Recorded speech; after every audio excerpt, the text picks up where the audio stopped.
Selamat pagi semuanya. Usahakan yang depan nggak ada yang kosong ya, karena kita mau masuk ke YouTube-nya Bu Asti.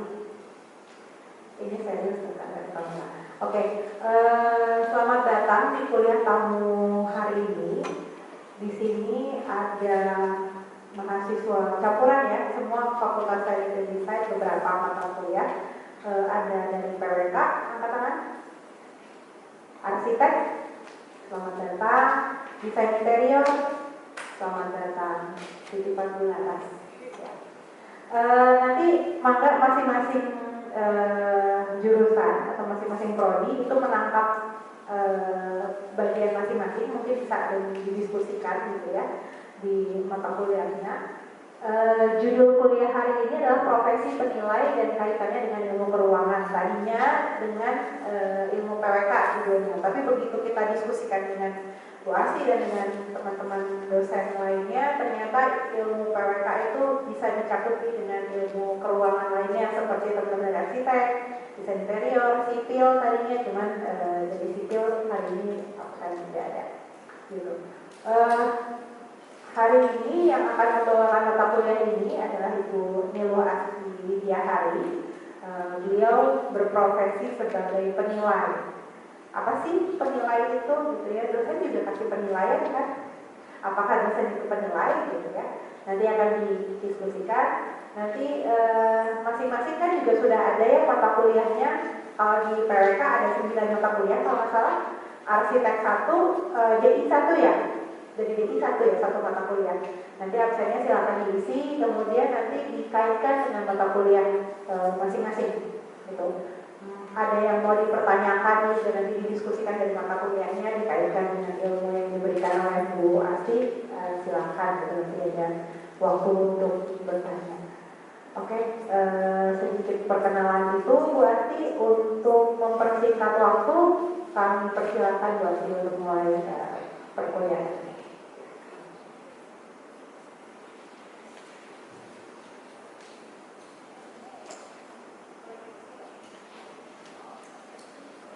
Selamat pagi semuanya. Pagi. Semoga semuanya keadaannya sehat, baik-baik, berbahagia. Terutama sekarang kita bisa bilang tinggi aja. Thanks God it's Friday.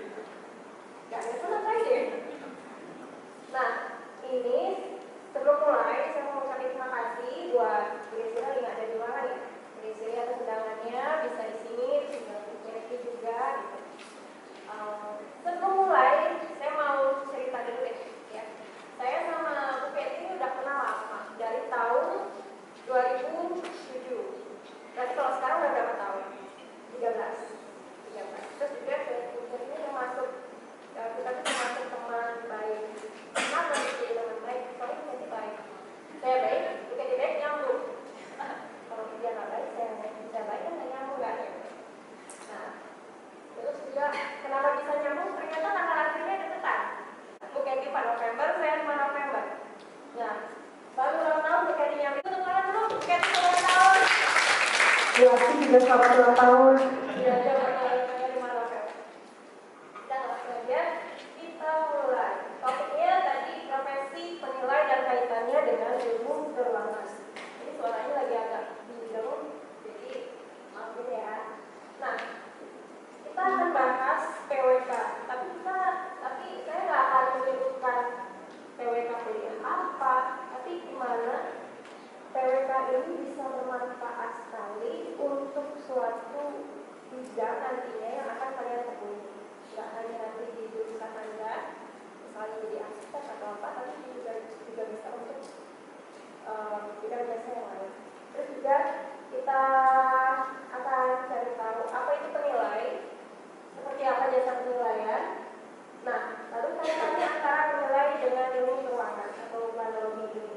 Terus gimana lulusannya, bagaimana daya saingnya nanti, terutama untuk di profesi penilai. Lalu kita akan share-share aja dan diskusi. Ya, sebelum mulai lagi, saya mau memperkenalkan diri. Nama saya Nilo Asti Widiahari. Saya berprofesi sebagai penilai dan juga entrepreneur. Tadi saya S1 dan S2 di planologi ITB. Lalu sekarang bekerja sebagai penilai MPP, MPPRU dan Bekar sejak tahun 2015. Lalu juga sekarang disibukkan menjadi founder di Cek Nilai ID. Cek Nilai ID itu adalah startup untuk mengetahui nilai properti. Jadi kalau misalnya nanti Anda mau mengetahui nilai properti, Anda bisa masuk ke web Cek Nilai ID.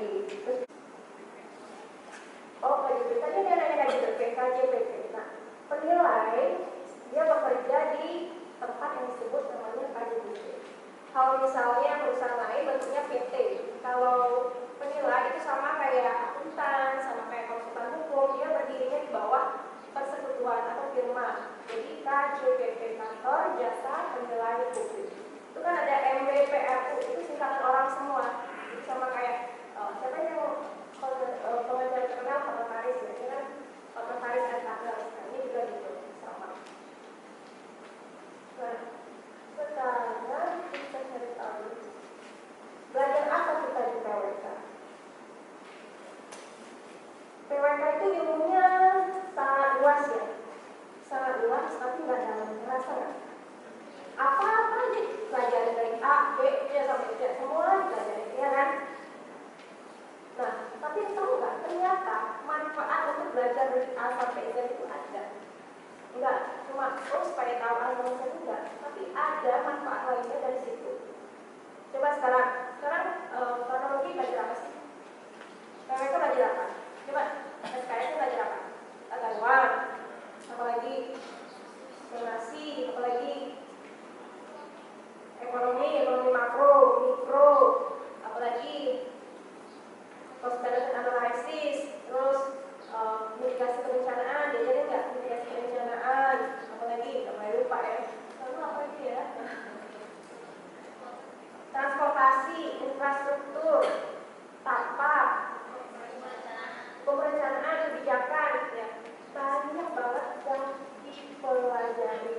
Nah, sebenarnya kalau dikaitkan sama penilai itu berkaitan banget. Katanya seperti apa kami jelas. Tapi di sini mau nekanin bahwa kenapa kalian harus belajar dari A sampai Z. Kenapa? Apa yang membedakan hanya tahu satu hal sama satu hal tapi dalam, tapi dengan tahu dari A sampai Z itu luas. Bedanya apa? Dulu teman kuliah saya bilang, saya nggak suka lihat lalu. Kenapa? Belajarnya apaan dari A sampai Z? Terus itu jadi ahli apa? Ahli apa? Terus bentuknya ngerti apa? Coba, kalau misalnya berkeras ya ngerti sampai detail, mesin dia ngerti sampai mesin detail, elektro ngerti sampai detail kan? Tapi kalau kamu apa katanya? Ya kan? Ada nggak di sini yang merasa nggak suka lihat lalu? Semua suka? Semua sakit kan Pak? Ada yang dia. Itu pertama kenapa? Belajar itu ada manfaatnya. Pertama, belajar menganalisis secara komprehensif. Cara berpikirnya dibentuk. Cara menganalisis masalahnya dibentuk. Cara melihat persoalannya dibentuk. Kita bisa melihat analisis A, B, C. Saya kayak perencanaan kawasan gitu ya. Analisis apa dulu yang pertama? Legal. Fisiknya gimana? Sosial ekonominya gimana? Demografnya gimana? Itu mau nggak mau kita melatih otak kita untuk bisa melihat dari keseluruhan, berpikir secara holistik. Itu. Terus kan, nah, manfaatnya itu yang saya sebutkan, melatih daya pikir, berpikir secara komprehensif, melatih daya analisis, juga melatih planning. Planning misalnya mau mengerjakan A, kita mau menuju ke A, kita sudah terbiasa melihat makronya dulu, baru mikronya apa aja yang harus kita hadapi, tantangannya apa, hambatannya apa, semua dilihat satu-satu. Enggak langsung, oh saya mau sana, saya mau jalan lurus tes, nggak bisa langsung jalan lurus, pasti ada yang pengaruh dari A, B untuk makronya apa, itu. Jadi selalu terbiasa berpikir untuk melihat dari makronya apa, pengaruh ke mikronya gimana, terus dari mikro, kenapa mikro bisa begini, makronya seperti apa, analisis itulah yang membentuk cara berpikir kita. Nah, kalau selain itu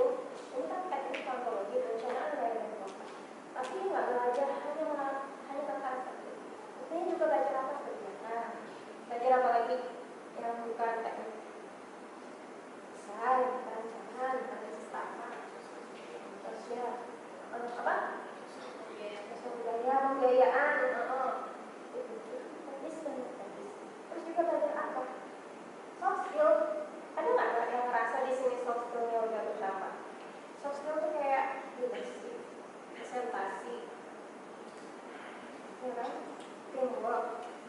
Kalau nggak biasa pada saat kuliah gitu, nggak akan. Ini skill-skill seperti ini ternyata nanti di bidang apapun Anda kerja di depan yang berkecimpung itu benar-benar membantu. Oke nih, saya bisa tanya ke Catherine, itu nggak suka disertasi. Saya paling malas disertasi takut. Nggak suka, benci banget. Apa sih disertasi? Kalau bisa orang lain aja kecil lagi gitu. Itu lama-lama habis itu S2 mulai biasa aja. Terus kuliah malah senang gitu. Malah akhirnya ketagihan di mana ada acara kongres internasional gitu, apply, ikuti. Saya mau daftar. Hingga akhirnya orang-orang di kancah penilai internasional mulai recognize, mulai ngundang untuk pasti, ayo dong ikut lagi. Sehingga depan sih, sampai kayak gitu, sampai sekarang semuanya kayak gitu. Kalau mungkin sekarang saya masih belum terlatih soft skillnya, sekarang nggak mau di sini, ngapain? Takut, gitu, malu, ngapain gitu kan?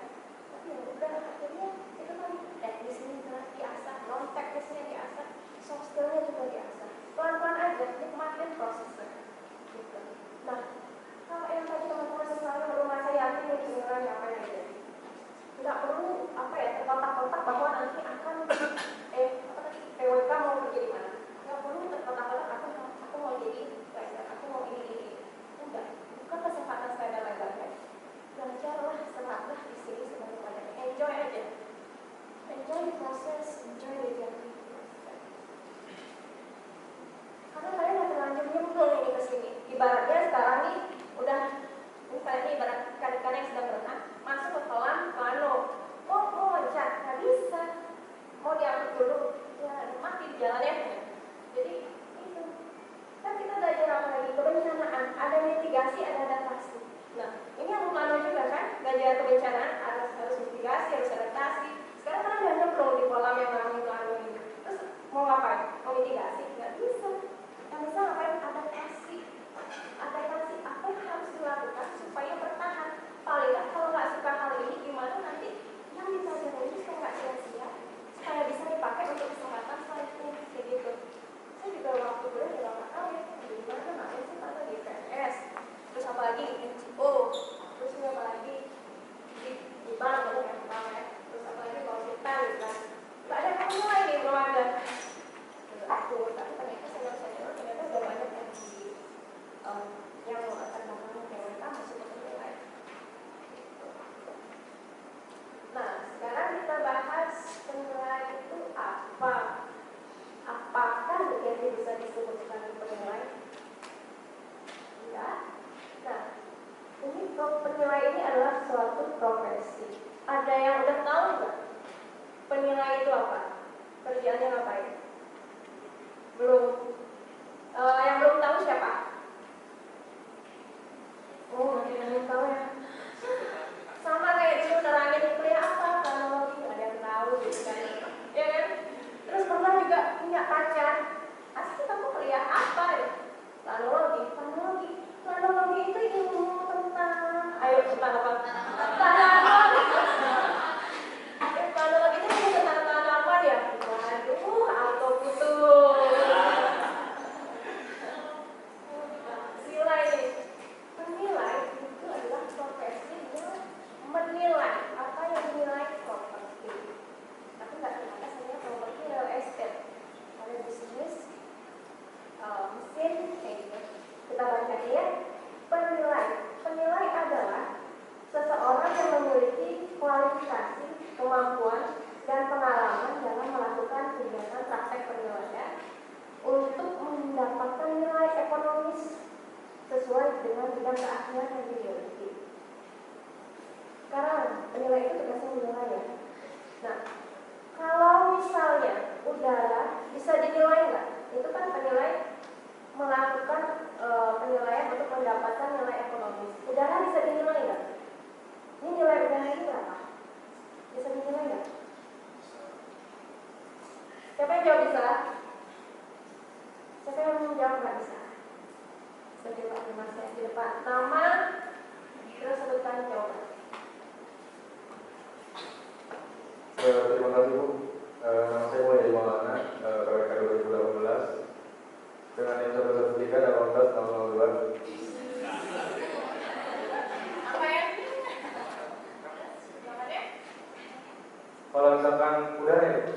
Nah, kalau menurut saya udara sendiri bisa dinilai.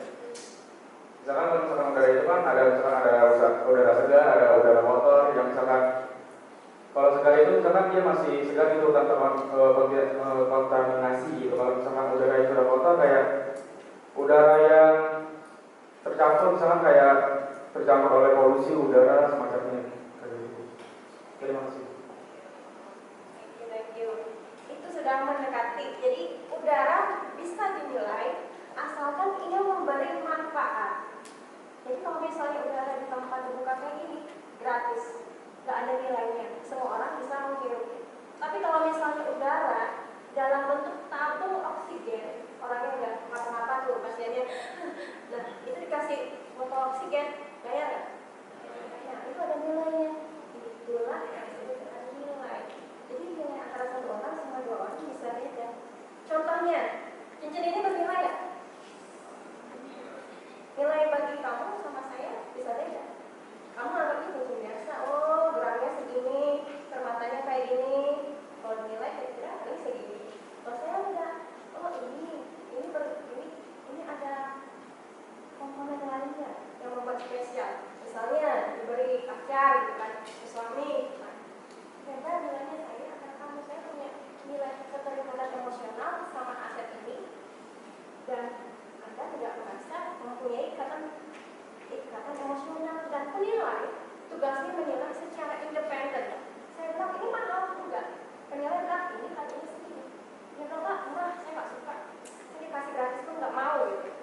Itu tapi penilai di sini tugasnya untuk menilai sebagai penilai yang independen untuk aset-aset apa aja.